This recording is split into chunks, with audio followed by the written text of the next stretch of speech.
Vanessa mnisi upasanga diploma ndushuma zolwane Mugidiswa wa secondary dinkwanyani ulonda vana va meawe ubva vhabebi vha vhaṱuwa fhano shangoni.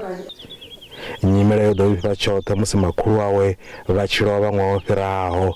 Ubva afho ho vho gonya thavha khae na vhana vha miawe.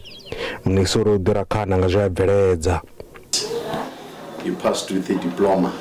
Ke kwa ke thabile because exact gore nka tswa ka ntwe ka diploma.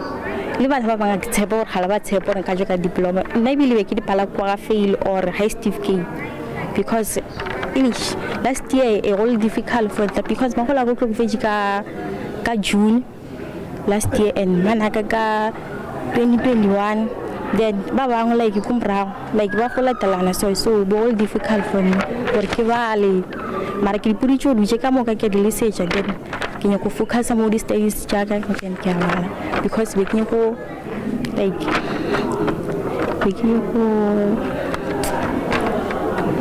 be ke nyako pass Mnisuru koto doba mongi izo uri ito bambidzo khae.